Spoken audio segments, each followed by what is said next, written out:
Good evening friends. ఈరోజు మన markets అయితే రికార్డ్ హైలో క్లోజ్ అయినాయి. నిఫ్టీ వచ్చేసి 25,388, 470 పాయింట్ ప్లస్ 1.8%. సెన్సెక్స్ అయితే 82,962, 1,400 పాయింట్స్, 1.7%. బ్యాంక్ నిఫ్టీ వచ్చి 51,772, 760 పాయింట్స్, 1.49%. కొత్త రికార్డ్ హైలో అయితే క్లోజ్ అయింది.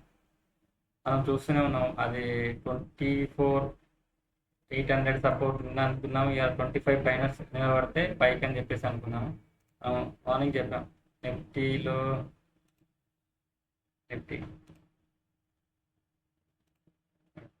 25,000 సపోర్ట్ లెవెల్. మార్నింగ్ నుంచి కూడా అదే చెప్పాను. నిన్న 25,000 సపోర్ట్, మార్నింగ్ నుంచి కూడా 25,000 up down up down up down up down up down అయినా స్టిల్ మనం 25,000 సపోర్ట్ లెవెల్ అని చెప్పేసి ఉన్నాం. 130 తర్వాత మూమెంట్ వచ్చినాక చూడండి 2 o'clock నుంచి one side up.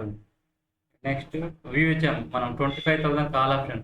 Best view 35 రూపీస్లో సేమ్ మనం అది 22 రూపీస్ దాకా లో వచ్చేసింది. తర్వాత అది 150, 80, 150, 140, 190, 200, 250, 300, 350, 400 వరకు వెళ్ళింది. 440 రూపీస్లో హై వెళ్ళింది. తర్వాత 380, 370 రూపీస్ క్లోజింగ్ అయితే 30 రూపీస్ నుంచి కాల్ ఆప్షన్ 25,000 కాల్ ఆప్షన్ అంతా వెళ్ళింది. ఇలా టుడే ఎక్స్పైరీ కాబట్టి, వీక్లీ ఆప్షన్ ఎక్స్పైరీ కాబట్టి అంత మూమెంట్ వచ్చింది. 25, 100 కాల్, 200 కాల్ అయితే ఇంకా 1-2 రూపీస్ నుంచి అది 100 రూపీస్, 200 రూపీస్ అలా వెళ్ళినాయి. బట్ ఇది ఎప్పుడో ఒకసారి జరుగుతుంది. అది ఏంటంటే ఓవర్ షార్ట్స్ ఉన్నాయనుకో, షార్ట్స్ రికవర్ చేయడానికి కూడా అలానే అవుతుంది. ప్లస్ ఈరోజు మనం అనుకున్నట్టుగా మార్నింగే రిలయన్స్ మూమెంటం రావచ్చు అండి. రిలయన్స్ ఇచ్చాను, ఐడియా ప్లస్ ఎల్ఐసి హౌసింగ్, ఈ మూడు కూడా మనం మూమెంట్ రావచ్చు అని చెప్పేసి అనుకున్నాము. రిలయన్స్ మూమెంట్ అలానే వచ్చింది, ఐడియా బ్యాంక్ అలానే వచ్చింది, ఎల్ఎన్టీ. అంటే ఈరోజు అన్ని మార్కెట్లో మామూలుగా ప్రతి స్టాక్ కూడా మూమెంటం వచ్చింది. ఇది ఒక సింగిల్ స్టాక్ అని చెప్పేసి ఏం చెప్పలేము మనం. ప్రతి స్టాక్ కూడా మనకు మూమెంటం అయితే వచ్చింది. దానివల్ల మనకు మార్కెట్ అనేది అప్ సైడ్ వెళ్ళింది. నెక్స్ట్ ఇది చూస్తే గ్లోబల్ మార్కెట్స్ ఎలా ఉన్నాయంటే డౌ జోన్స్ వచ్చేసి 40,785, 76 పాయింట్స్ మైనస్లో ఉంది. నాస్డాక్ వచ్చేసి 17,447, 51 పాయింట్స్ ప్లస్లో ఉంది. Next European markets 82,040, 74,035 FTSE. Tax వచ్చేసి 188 పాయింట్స్ ప్లస్. ఇవన్నీ నార్మల్గా 40-50 పాయింట్స్, ఇది ఒకటి ట్యాక్స్ మాత్రం 180 పాయింట్స్ ప్లస్లో ఉంది. నెక్స్ట్ మన సింగపూర్ నిఫ్టీ, గిఫ్ట్ నిఫ్టీ వచ్చేసి ఇప్పుడు 25,349, అంటే ఫ్లాట్గా 1 పాయింట్ ప్లస్ చూపెడుతుంది. బట్ చూద్దాం. నెక్స్ట్ ఈరోజు మనకు చూడండి Reliance, HDFC bank, Nifty, Bharti Airtel, L&T, ICICI bank up side, one side. ఇవాళ నిఫ్టీలో ఒక్కటి కూడా ఈరోజు నెగిటివ్ కాంట్రిబ్యూషన్ లేదు, అందువల్ల మార్కెట్ పెరిగింది. నెక్స్ట్ బ్యాంక్ నిఫ్టీలో వచ్చేస్తే HDFC bank, ICICI bank, SBI, Kotak అన్ని బ్యాంక్స్ కూడా పాజిటివ్ ఉన్నాయి. ఒక్క ఏయూ బ్యాంక్ ఒకటి మైనస్ ఉంది. నిన్న ఏయూ బ్యాంక్ ఇట్లా ప్లస్ ఉంది. అది కూడా 720 అని 680, 650 నుంచి 720 దాకా బాగానే వచ్చేస్తుంది. అది కూడా మార్కెట్ ఇది 25. నెక్స్ట్ బ్యాంక్ నిఫ్టీ కూడా సేమ్ మనం చెప్పిన 51,000 సపోర్ట్ అన్న 51,000 నుంచి మార్కెట్ చూడండి అలానే ఉంది. 51 పైనే ఉంది. 51 ఇట్లా డౌన్ వచ్చినా కిందికి వచ్చేసి 51.25 లో. తర్వాత మళ్ళీ ఈ సపోర్ట్ లెవెల్ అదే 51,000 చెప్పాము నిన్న, సేమ్ సపోర్ట్ లెవెల్ అదే 51,000 నుంచి అప్ సైడ్ వెళ్ళింది చూడండి. 51,007 ప్లస్ ఇవాళ అయితే ఓకే. నెక్స్ట్ రేపు మన మార్కెట్స్ ఏంటి? మన మార్కెట్స్ రేపు వచ్చేసి గ్యాప్ అప్ ఓపెన్ అయినా లేదా గ్యాప్ ఫ్లాట్గా ఓపెన్ అయినా మార్కెట్ అనేది ప్రౌడ్ బుకింగ్లో అయ్యే ఛాన్సెస్ ఉంది. వెళ్తే గ్యాప్ డౌన్ అంటే ఫ్లాట్గా ఓపెన్ అయినా, లేదు గ్యాప్ అప్ ఓపెన్ అయినా ప్రౌడ్ బుకింగ్ అంటే సేల్ కొంచెం చేస్తారు. చేస్తే అంటే ఇప్పుడు ఎట్లా ఓపెన్ అవుతుంది? 25,400 పైన ఓపెన్ అవుతుందా, 500 ఓపెన్ అవుతుందా?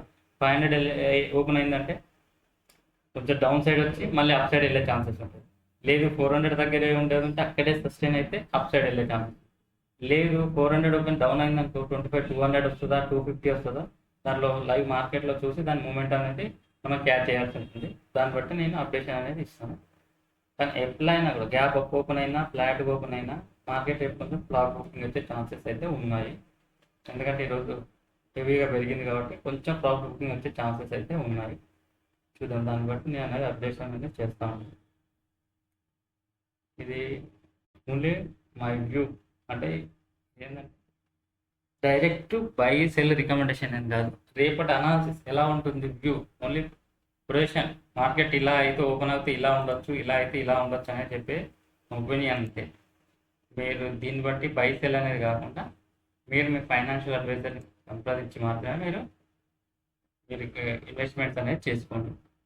ఏ చేసుకున్నా ఇన్వెస్ట్మెంట్ అనేది లాంగ్ టర్మ్ చేసుకోండి. ఆప్షన్స్ ట్రేడింగ్ చేస్తే మాత్రం స్టాప్ లాస్ కొని చేయాలి. ట్రేడింగ్ చేసినప్పుడు స్టాప్ లాస్ అనేది ఏదో ఒకటి మీరు పెట్టే అమౌంట్లో 2% 3% అనేది స్టాప్ లాస్ కంపల్సరీ మెయింటైన్ చేసి మీరు ట్రేడింగ్ అనేది చేసుకోండి. లేదు ఇన్వెస్ట్మెంట్ పర్పస్ అనుకుంటే ఇన్వెస్ట్మెంట్ పర్పస్ మీరు అలా చేసుకోవచ్చు.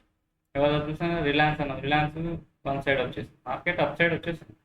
మార్కెట్లో అన్నీ కూడా పెరిగినాయి ఈరోజు.